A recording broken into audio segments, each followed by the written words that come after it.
Hi, I'm Ryan, and today on Tanner's Garage, of course I'm not Tanner, I'm his father, but I'm going to show you how to install a backup camera on a C6 Corvette. These cars, as far as backing up, you have very limited view for backing them up, and even after driving it for 6 weeks, it's hard to get used to how far back you're sitting and how short it is behind you for the back of the vehicle, and you back into parking spaces, and then you think you're really far back, but you're still 4 feet away. One of the previous owners installed a touchscreen Kenwood stereo model DDX 69025, which is, my God, I'm just blown away by the adjustability of the head unit itself. It has, you can select the speaker sizes for front, rear, and subs. It has a fully adjustable crossover built in for each set of speakers, so you can really fine-tune the sound. You can adjust the sound level of each set of speakers as well, so that instead of having to use fades, you can get the optimal sound all the time, and then if you needed to adjust the fade or something, you could do that for whatever reason, for your preference at that time. The stereo is also capable of hooking up a backup camera for it, and that's what we're going to do.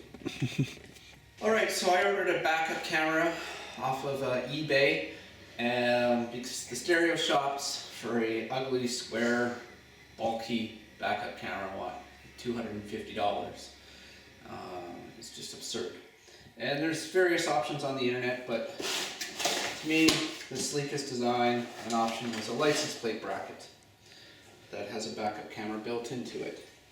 And this one actually has power wires also, because it has infrared lights on here, because it's an infrared camera for at night, and then those will really provide a lot of extra infrared light that's not visible to the eyes or anybody else, but the camera will pick it up. The camera has a couple set screws that we can adjust the angle of this, and it is rather bulky, which might look odd on some vehicles, but because we have this lip here, I think it's going to look quite good. The other thing that we're going to do is add an extra set of nuts, receiver nuts for license plate screws, because I do have subs in here and this thing vibrates like crazy, and a lot of vehicles nowadays do not have that, so I'm going to show you how to install those. Okay, for the cord, we have some spots here already that we could run it through. Really, that's not very visible there. However, I'm a bit of a perfectionist, so we're going to drill some holes and route it from behind. The other thing here is, if you did run it up, this cord is going to get pinched, so you would essentially want to take a file or a die grinder, and you'd want to cut a notch in here for the cord to come up. Otherwise, when it's bolted up against the car, it's going to pinch on the wire. Okay, so we're going to want to drill pilot holes for the receiver nuts. In order to do that, I want to fully center the license plate. Center that way. Right now it's fully down. So if I drill my holes by having the plate pulled down against the bolts, and that means we're going to drill up against the top part of the license plate hole. Center it. Go very slow at first. There we go. Real easy. Okay, so next we're going to put a piece of tape along the top of the license plate, because that is going to show us what is visible past the license plate and the license plate bracket for where we drill our holes. Now, I actually already drilled the hole in here because I started to do this project, and then I realized that it would be something good to put on the internet for everybody else to learn how to do it themselves. So the hole is already here.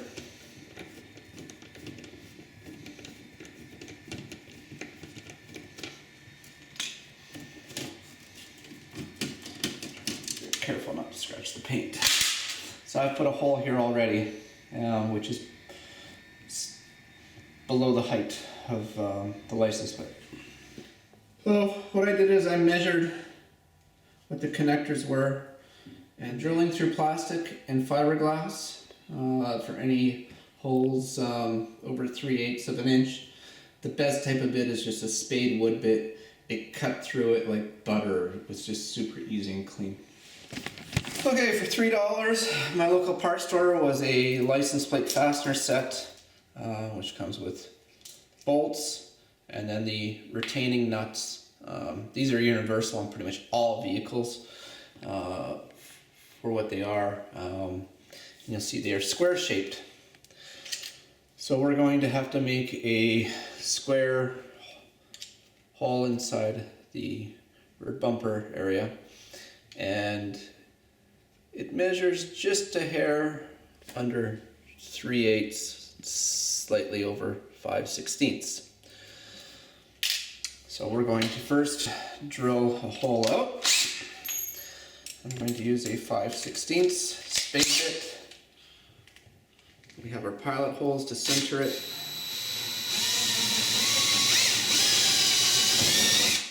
And nice and slow. It's plastic, it just goes through like butter.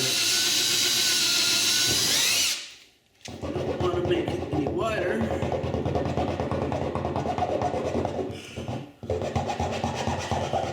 So I'm going to take the corners out.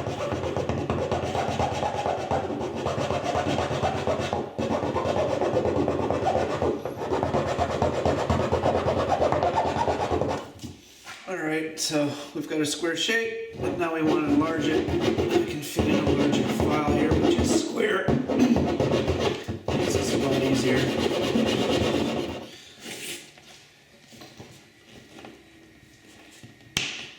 Snap in. There we go. Alright. The next one here, square it up a bit.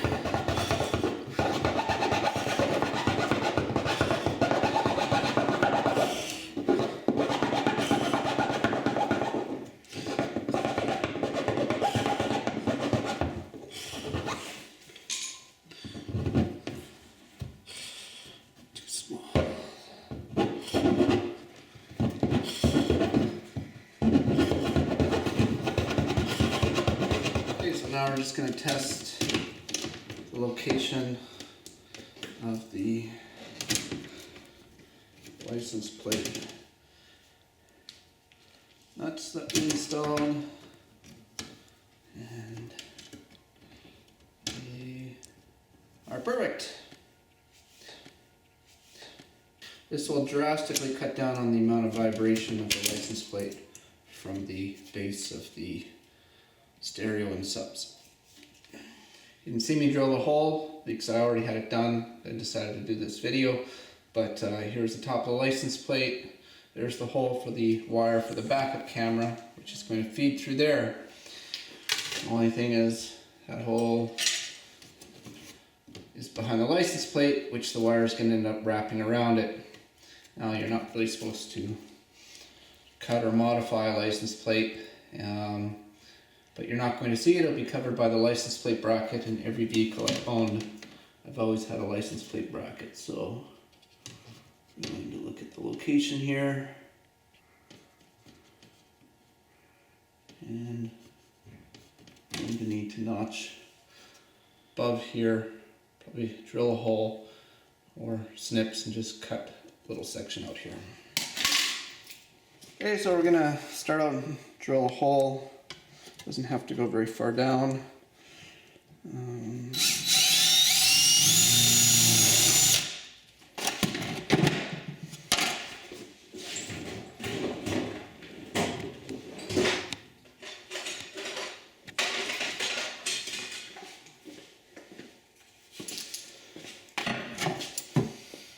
we're just going to cut this out here.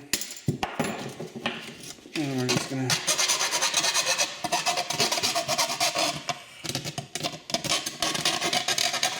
deburr it a bit.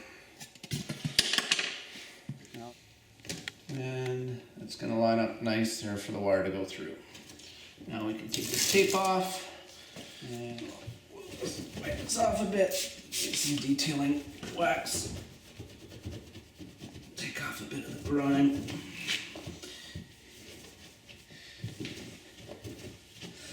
And you can see here how license plates have actually worn into the paint.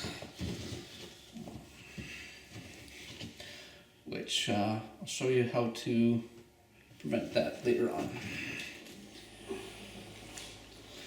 Alright, so the previous owner had installed a 1500 watt Hertz amp. It's amazing technology today that they can have such small amplifiers without them overheating. And then the sub enclosures, they came with JBL speakers, and I can tell you they sound like crap. They are horrible. So for, what was it, $300, not even, total for both speakers. I got a set of Punch 1 Rockfords, and they match the volume of the sub enclosures perfectly. Okay, so the target top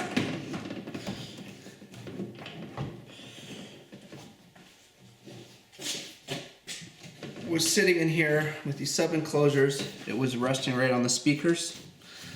So I simply got some these little foot caps or whatever, rubber caps from the hardware store for a couple dollars. Drilled some screws, or drilled some holes, put in the screws, and they supported away. So one of the things we're going to look at, seeing we have everything apart back here, is the feasibility of raising the target top mounts, to raise them up and use those instead. So if we look at the depth here to the bottom,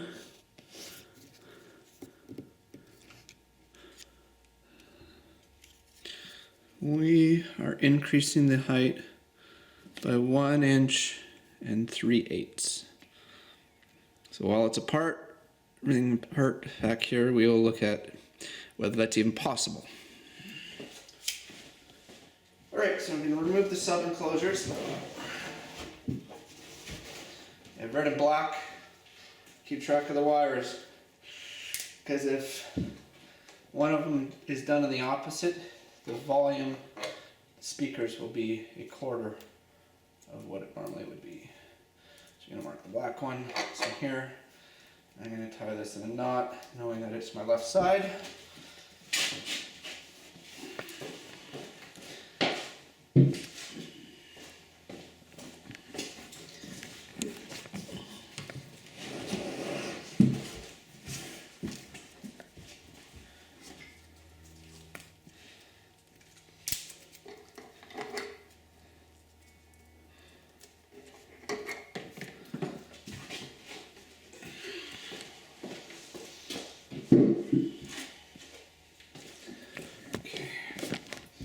Now we're going to remove the rear cover here. So we have lower clips here, and then the upper clips. You just simply unscrew.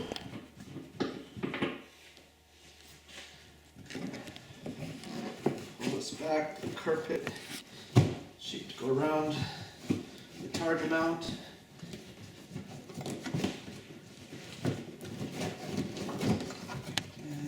To disconnect the trunk light.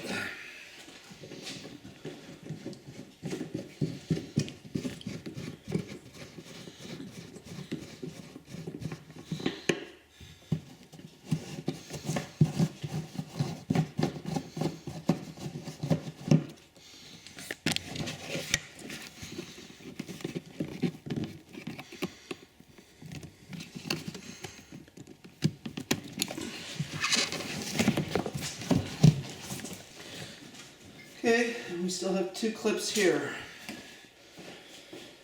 Can get trim and clip removing tools, but in all my years I found screwdrivers or pliers are certainly effective.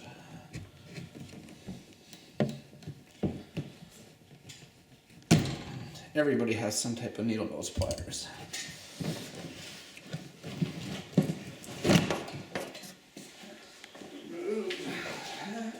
So I measured that we were 10.5 inches down for this hole. And then I essentially measured down on this side here. And I drilled my hole down there. Again, fiberglass, cuts like butter with a spade bit. So now let's talk about how we're gonna fish things through. Okay, so the best thing to fish wires through is a spool mechanics wire. Cut off the length that you need because you can bend it if you have to start getting around areas when you go to fish something through. But in this case, our holes are pretty well lined up, so we don't even need that. We can just take a piece of regular wire, and over the years I've found it important. Save wires from all kinds of projects that I've done. Have spools of wires, extra wire from past projects, things like that. I'm going to put a flashlight back here.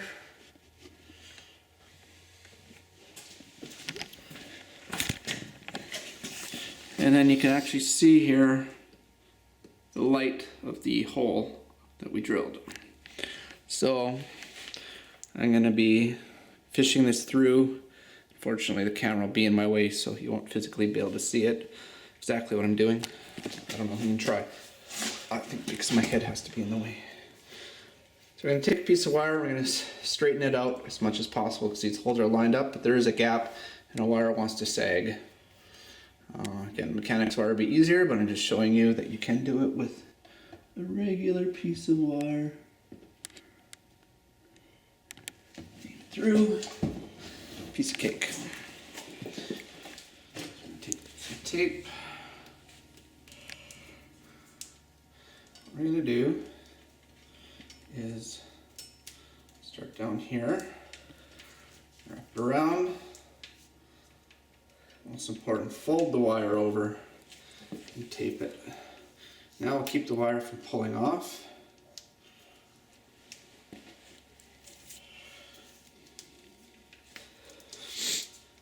And then we want to run a little bit past the end. I'm going to wet this a bit just so that it doesn't stick down too good when we pull it apart. Tighten everything up. There we go. Start pulling this through. One hand on the inside and there. Fold this wire backwards. Push it. And that one there. And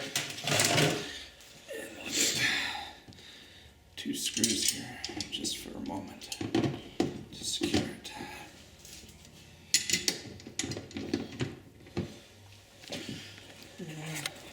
The inside, continue pulling everything through. And that was a piece of cake.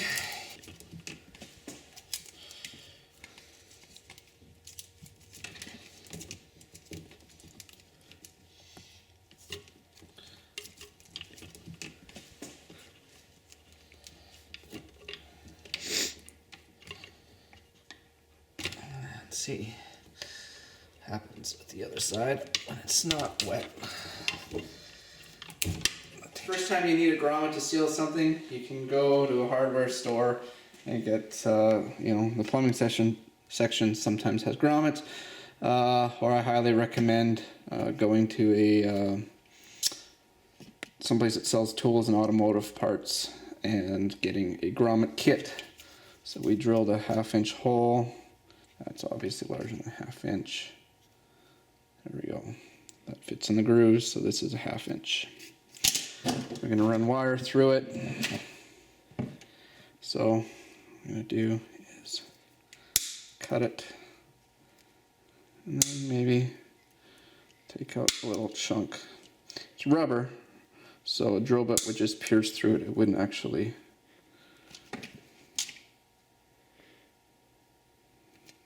take anything out. So you have to use snips.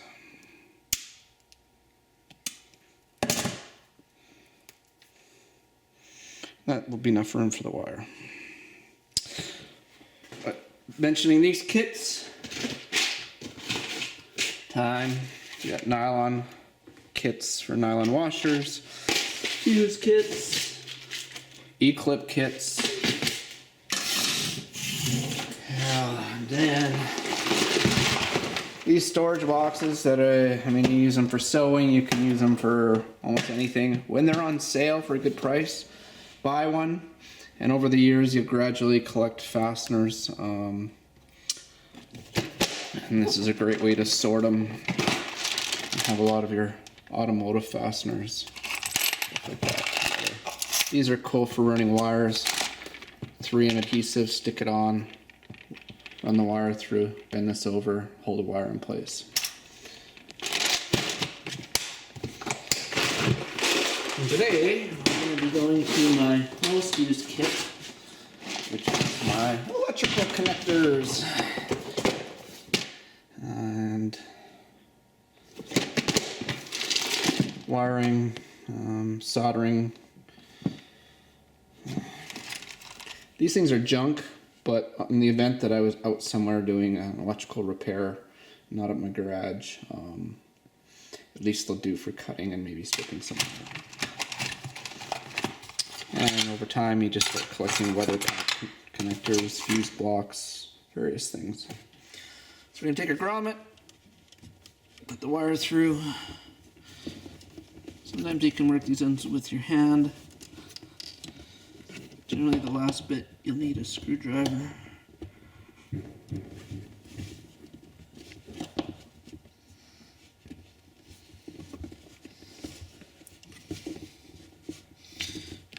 And it is, we've sealed up that hole. One of these connections is going to run to the stereo.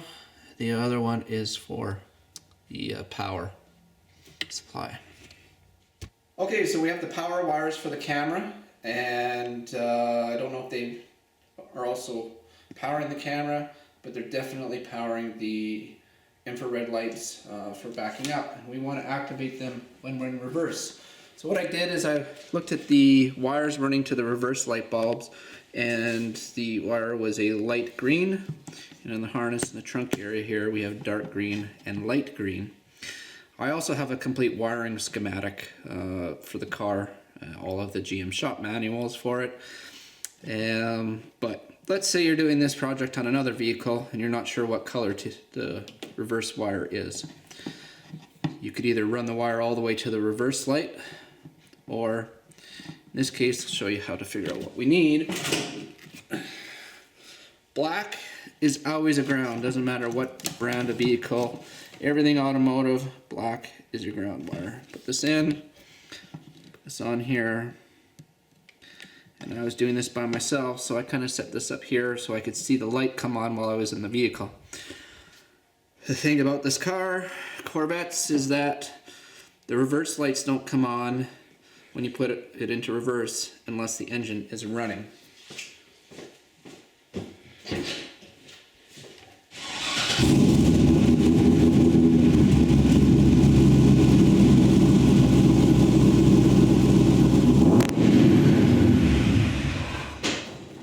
So we take these wires, I strip them down, and then we're going to twist them, because these are very, very, very fine.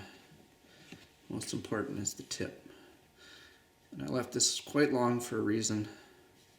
You can use a pick tool, a little knife, anything to spread the wiring apart, feed. Said I've twisted the heck out of these. These wires are super, super fine.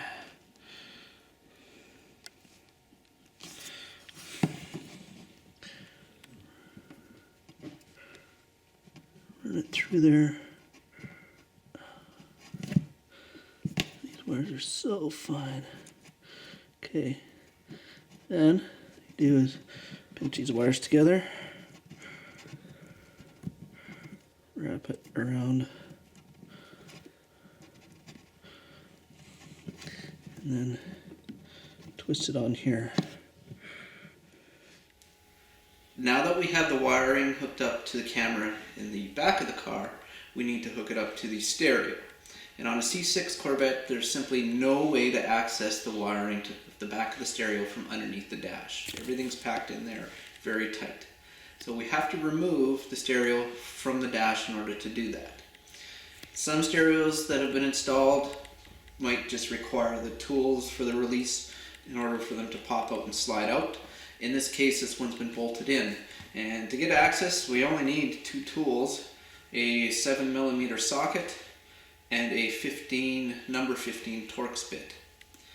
First thing we're going to do is remove the glove box. And I've seen on the internet, some cars will have Torx screws here, and other cars will have hex heads that you need the socket. And there just seems to be no rhyme or reason as to why GM put one style in one spot and one in the other.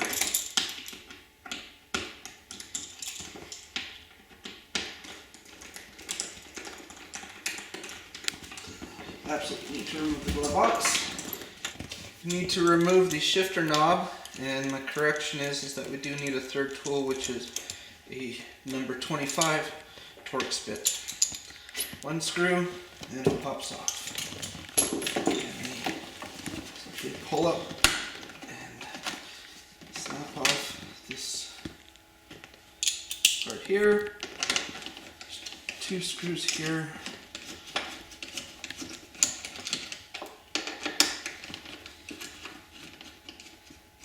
Holding the console in place.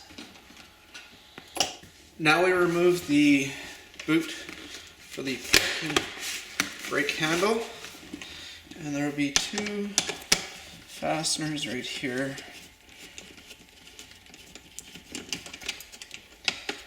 And you really do have to remove this piece of trim in order to get this console apart.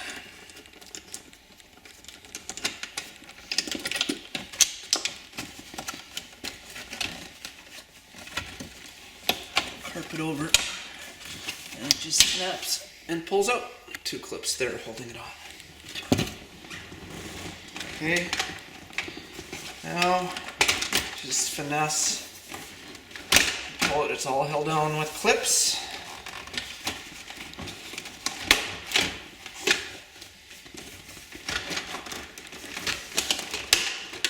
And what we're going to have to do is disconnect the wires. So there's one for the hazard switch.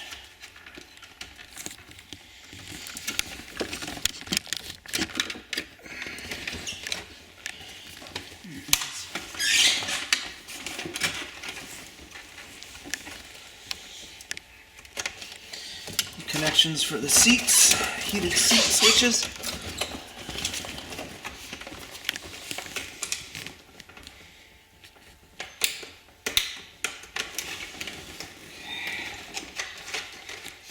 This we can slip through. There's a traction control.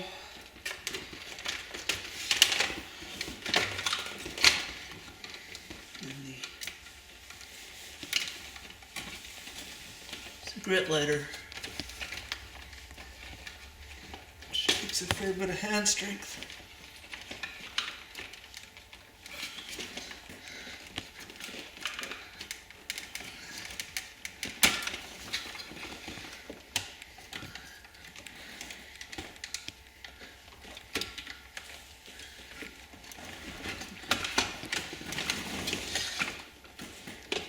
It takes a lot of hand strength, and I know this cigarette lighter here, neither me or my 16-year-old son who plays football could get it undone at all with their fingers by reaching up, so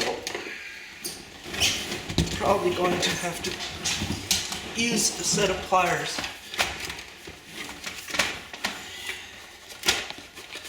Let's just change the position of the shifter here.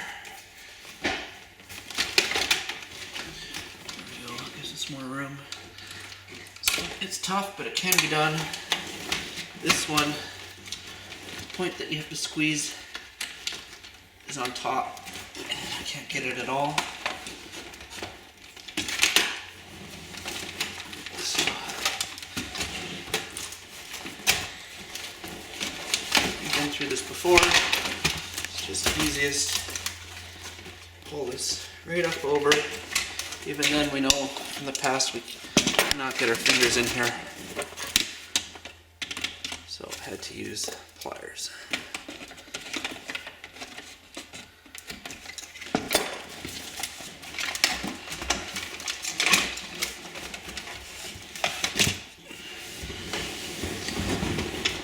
And we just have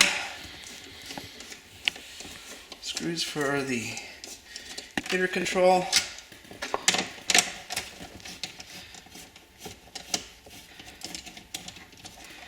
In this car we already have an aftermarket stereo, so I'm unable to show you how to remove the factory stereo, but I'm sure there's lots of videos out there on how to change a stereo on a Corvette.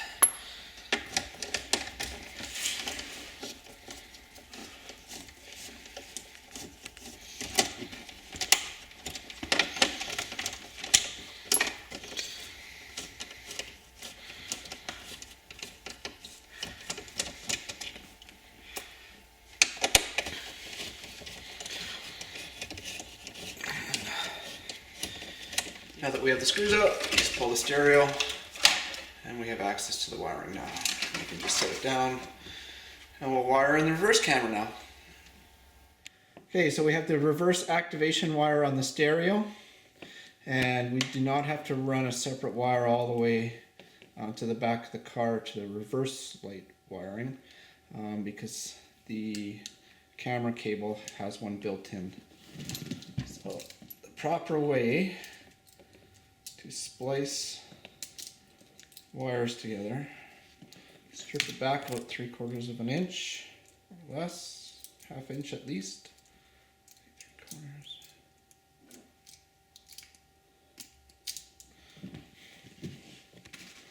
Split your wires in half. Okay, so I cut off a piece of heat shrink tubing.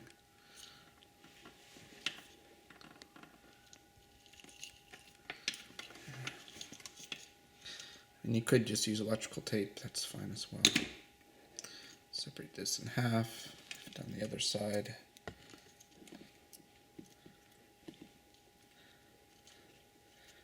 Twist these together, one side, the other side. It's a little bit long, didn't have to go that long, okay? Most important. Put one way, one the other way.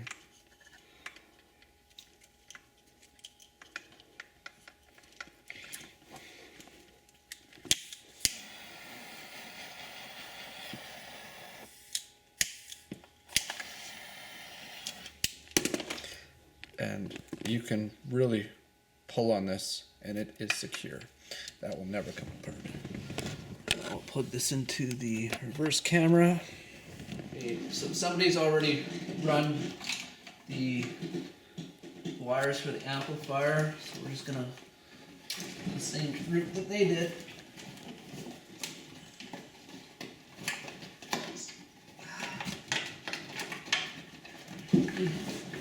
Challenging, actually.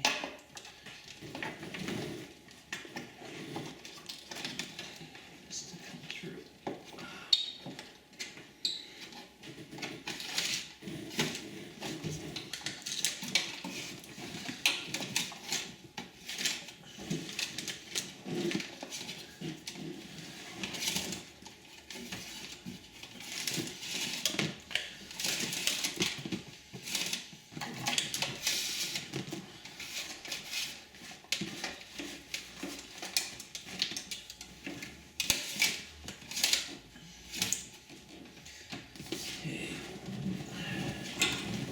I'm just going to set this back in here.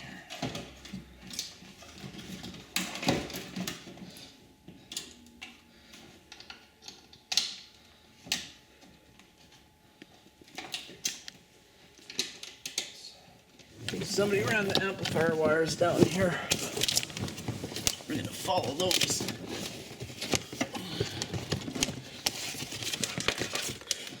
Once you pull the clips for the trim off here, so you can access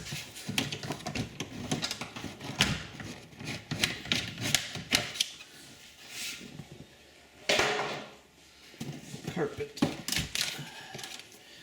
And run this wire.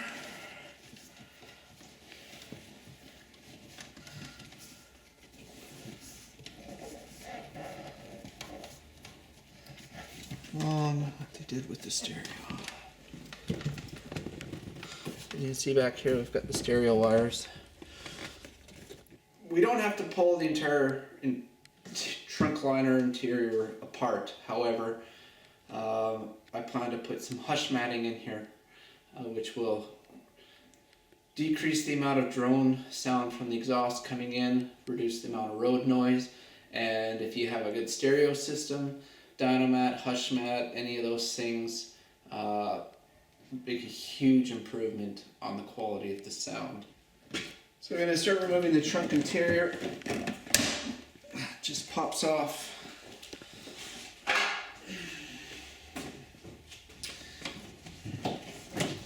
I'm going to pull the fuel lever door through, feed the door release.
I am watching eBay eventually for another one of these brackets here for the tire top.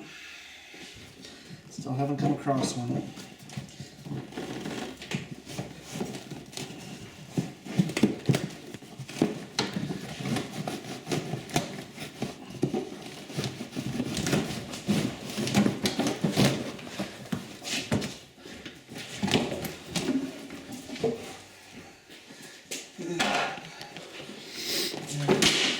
The carpet. As I say, everything is fiberglass, which is terrible for sound, road sound, exhaust sound, and also the base of the stereo. So we'll be installing hush matting when we're done here. So we'll remove these clips. Here.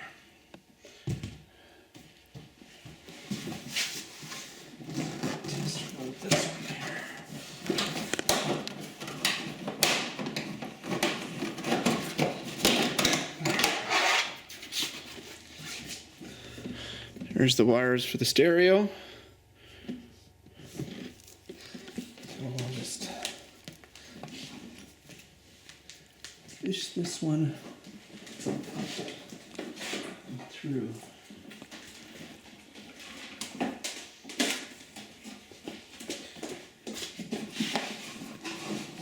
Okay, so now we're going to install this piece of trim. Slips underneath.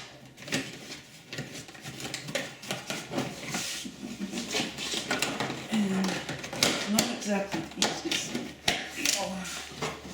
but not too possible.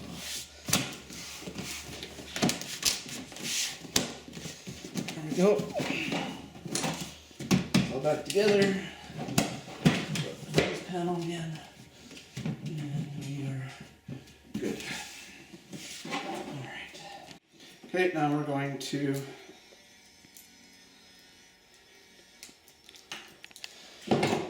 place the wire into the reverse light here as well.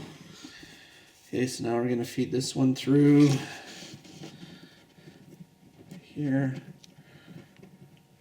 Tight. Wrap it around this one.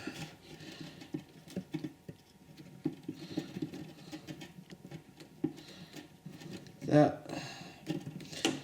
Okay. And then we're going to solder these.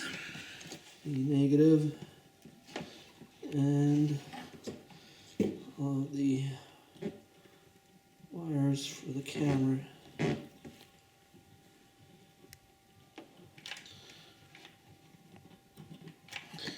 Together. You really have to solder these because these wires are just too fine to try to splice in, whether you're doing it with clips or by hand.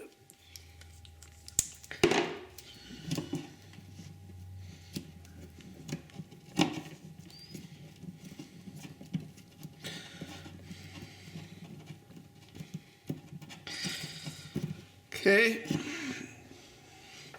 plug in the camera.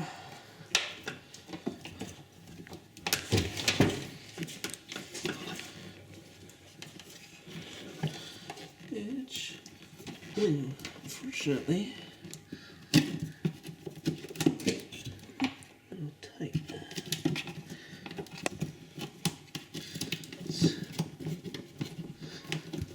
Let's put this back in there.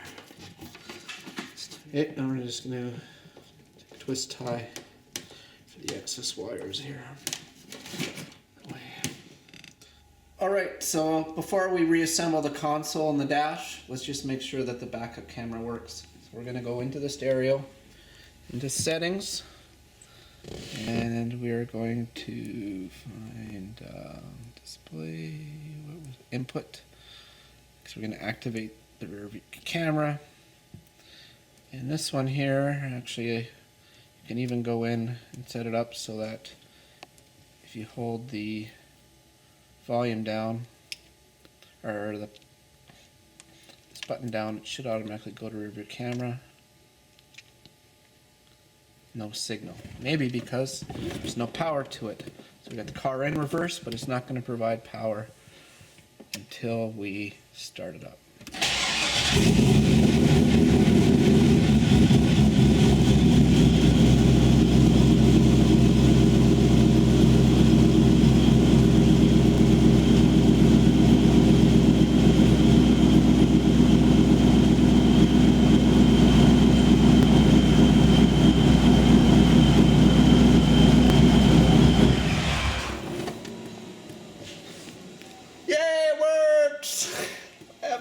Camera. Okay, let's get this thing back together.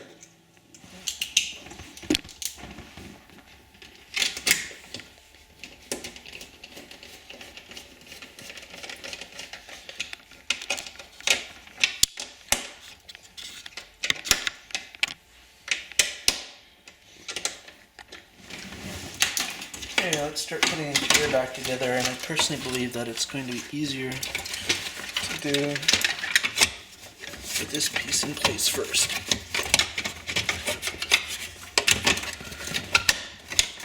There we go. Okay. Start with picking everything up.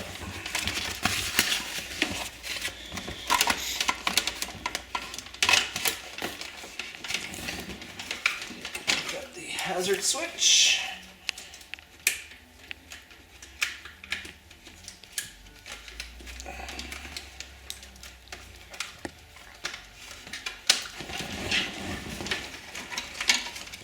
Cigarette lighter.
just have to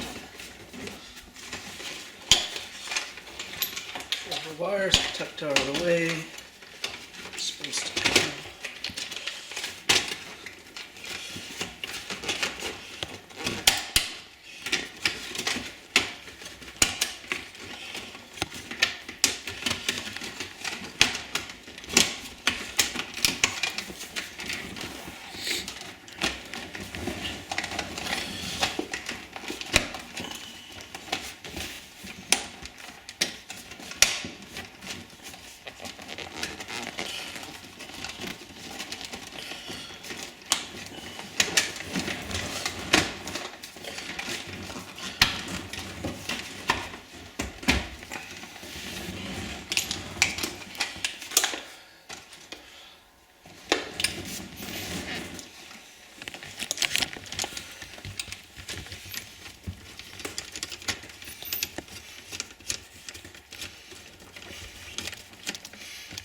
Good old GM leaves make screws 3 times as long as they need to be. Or use the screws 3 times as long as they need to be.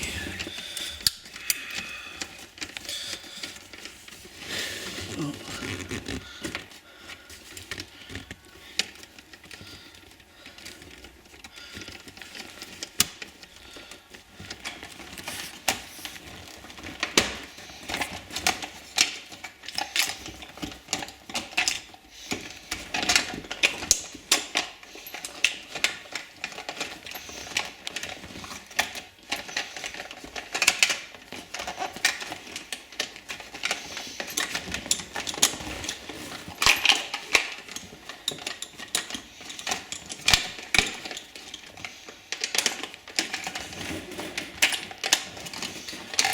Slide this down.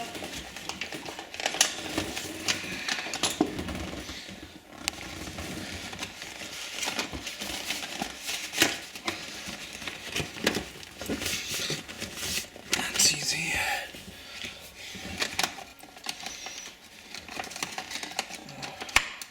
For some reason, we're missing the metal retainers, or the clips that go on here. We're missing, and I was unaware of that, so I will get some new replacements for those. It's strange they were not here. Okay. Shifter back on.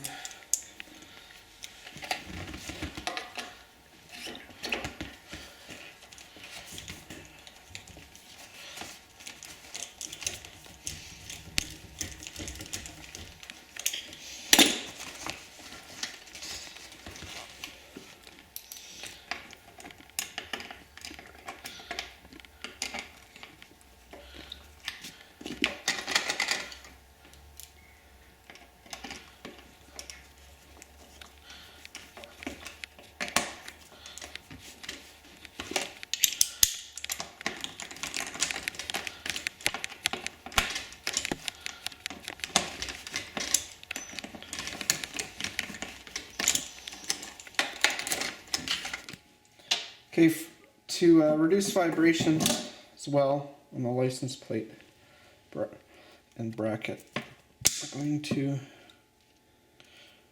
make a washer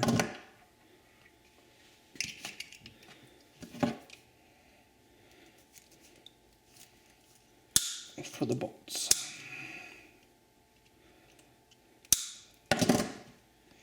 Okay, so we're going to install the license plate.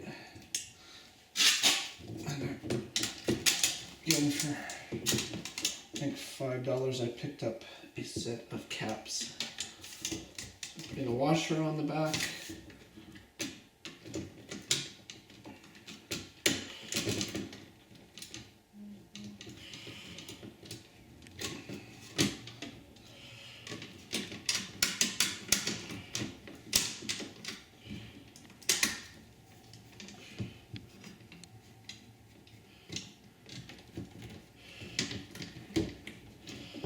I just fed the wire for the camera to the license plate notch that we made.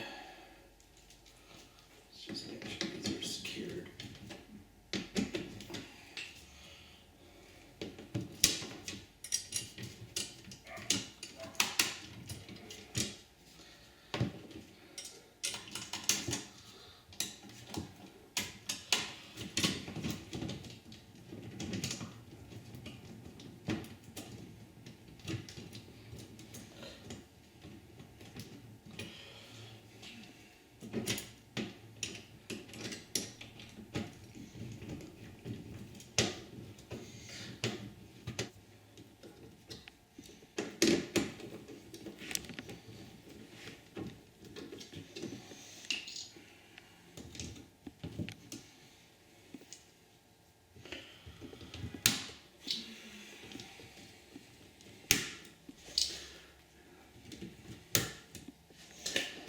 And then we'll have to go to a parking lot to drive the car and kind of see what this view is here. My biggest thing is going to be probably going to be tilting it down more so I get an idea of the distance, the back of the vehicle from any other objects. So we'll play with the adjustment later on.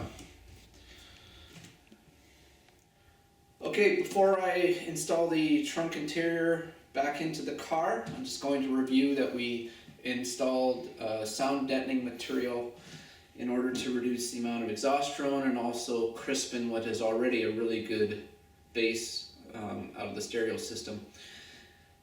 I initially put down hush matting, this black material, which I was very disappointed by. It is extremely pliable, which makes it great for installation, but the reason of that is so pliable is because it's thin. The rubber is really soft, thin material, and then the foil is paper thin. It would actually tear very easily. The kit was 19 square feet for a trunk, which would probably do the trunk floor, but it doesn't do an entire trunk, in which case on a Corvette we were doing the tail panel, the wheel wells, quarters, and the trunk floor. So we were 8 square feet short, so if you're doing a Corvette you're going to need at least 27 square feet, not counting the storage compartments down here. We didn't do the storage compartments because the stereo, the sub enclosures fit into them very tight as it is. And I don't think that there's a sound issue from those, but you know, could go underneath the car and install the material on the outside. Instead we used what I'm used to when I had to get more material. Instead of getting more hush mat, I got supersonic acoustic matting made by Cool It. And it is thick, it is heavy duty foil material, much harder to cut, and from before, the sound level that we had knocking on it, this is a lot stiffer. And I also filled in, after we put the hush matting down, I decided to fill in the recessed, the deep ridges, structural ridges of the trunk floor with spray foam insulation, let it set overnight. So finish expanding here, and then I cut it smooth, flat, and installed the rest of the mat, because after buying a roll of this stuff, we had extra, and this is a lot better. It's much stiffer than what it was before. So now we're going to start installing the interior, which is quite simple.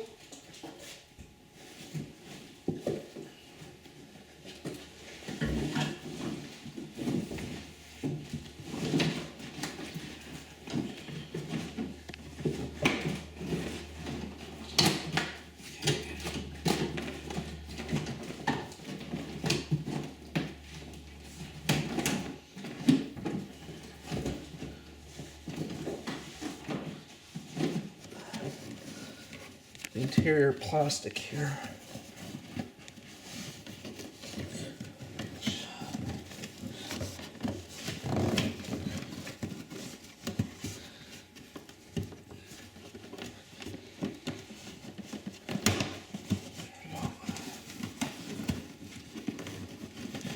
We also have back here extra wires that we spliced in with the trunk light wires, because I'm going to either put an LED light strip around here, or I'm going to get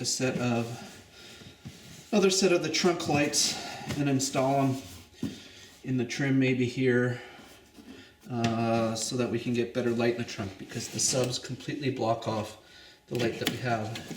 Do not forget to put your emergency door release and fuel door release. Feed them back through.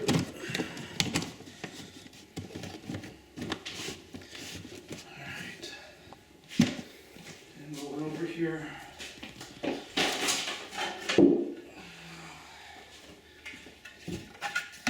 So all these covers just snap in place.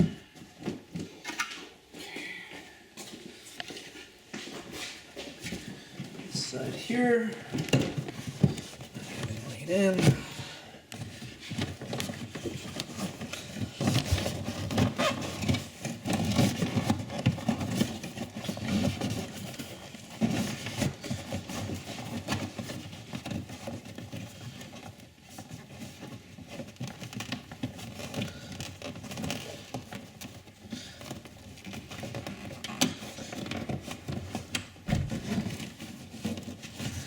Again, I have a second wire on this side tied into the trunk lights in the event that I decide to put another factory trunk light on each side.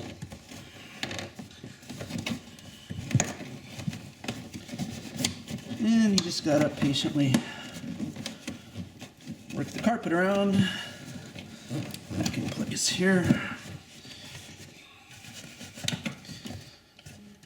And I'm watching eBay. This is the previous owner, one of the previous owners at some point broke the Targa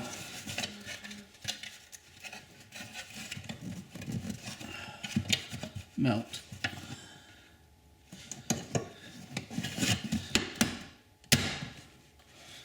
There we go. Okay.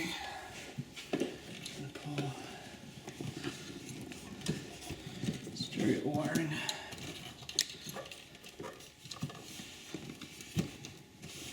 Here, and I'm going to find the screw holes where it was installed before. Alright, so we're doing the stop timing. Okay. Well, as we install the tail panel, need to, once again, connect the lights.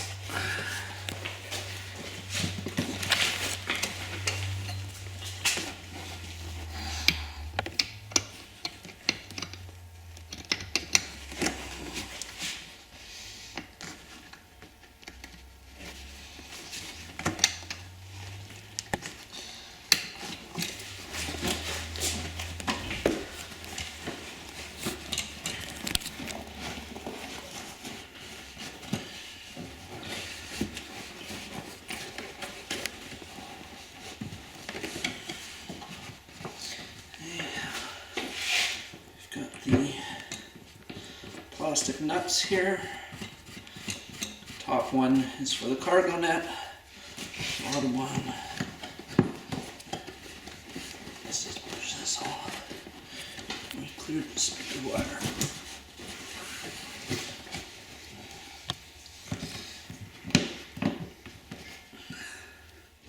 Don't forget to install these retaining tabs in these two spots here. Interiors back together. I'll hook up the subs. I put black tape on the negative.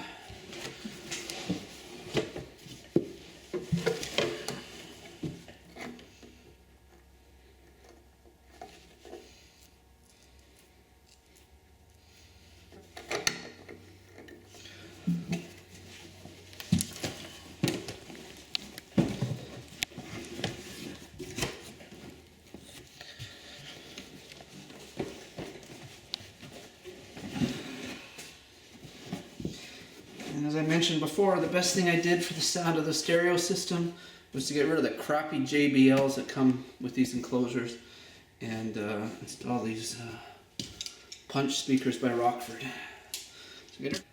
Now that we have our rear view camera license plate bracket installed, we're going to test it out and see if how well the infrared lights help in the darkness, and just verify on the screen what the angle looks like. But eventually what I'm going to have to do is go to a parking lot, and on the stereo I can adjust the grid lines, as well as with set screws we can change the angle here.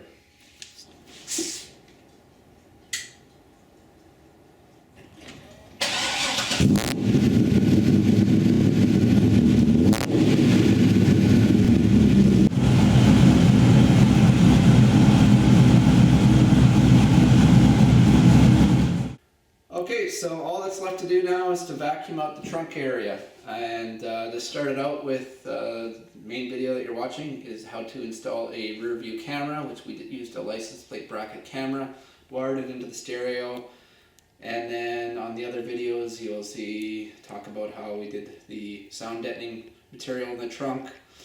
Another video will cover how I raised the Targa mounts so that the Targa is not sitting on the speakers, and get everything back together. So that's it. Thank you for joining me. I guess the only other thing is this was a 4-day job for me because of my fibromyalgia. So a few hours here, a half hour there, different days, but ultimately this could all be done in about 4 or 5 hours, actually less than that without videoing it, so probably 4 hours or less on your own. And I hope this helps, and enjoy your Corvette. I'm sure loving mine.